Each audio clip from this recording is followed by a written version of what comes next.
There have been dozens of bizarre and hilarious superstitions in the NHL's history. Wayne Gretzky preferred to consume his beverages in a specific order. Ray Bourque, a Hall of Famer, relished changing the laces on his skates, while Glenn Hall would cleanse himself before each game. Here are the weirdest superstitions NHL players have. Wayne Gretzky's beverage ritual. This is probably the most well-known superstition regarding Wayne Gretzky. Gretzky was a man of habit, and he believed in drinking the same beverages between periods. He would also repeat the order of consumption whenever he wanted to quench his thirst. Before returning to the ice for the next period, the Great One would consume a Diet Coke, ice water, Gatorade, and a second Diet Coke. It's an unusual way to drink beverages, but it clearly worked for Gretzky. The New York Islanders and a bag of elephant dung. This is one of the NHL's oddest superstitions, and it involves the New York Islanders and a bag of elephant poo. The Islanders defeated the Pittsburgh Penguins in the 1975 playoffs despite trailing 3-0 at the start of the series. For good luck, the Islanders carried a bag of elephant dung during their last series against the New York Rangers.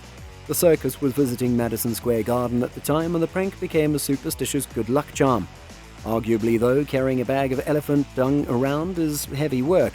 Subscribing to our channel is an equally successful method to get yourself lucky.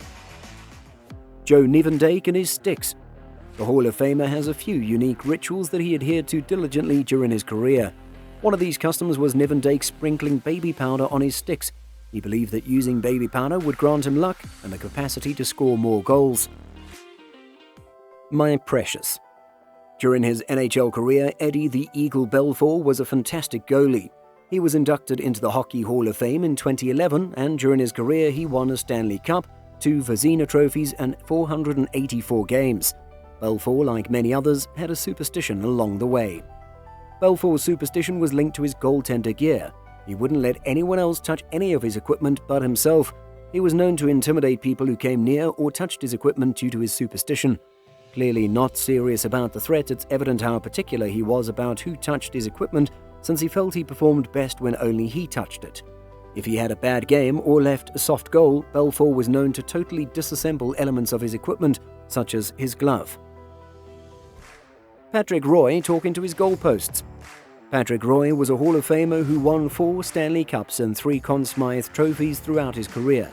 However, it appears that Roy did not do it alone, since he had some assistance from his friends.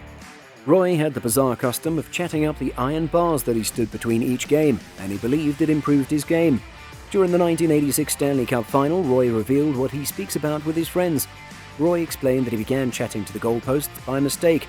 We were playing in Hartford at the time, and I began talking to the goalposts during the national anthem. They, the goalposts, aided me, and I performed well.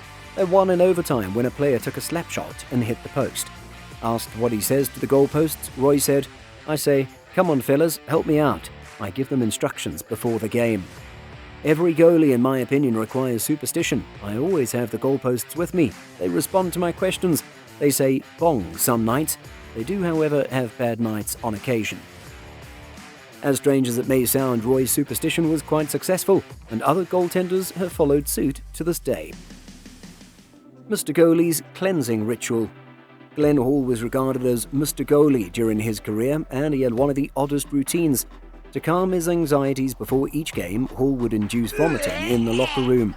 Hall concluded his career with 407 victories, multiple Vezina trophies, and 2 Stanley Cups, so it's possible that vomiting before every game helped him stay cool and composed.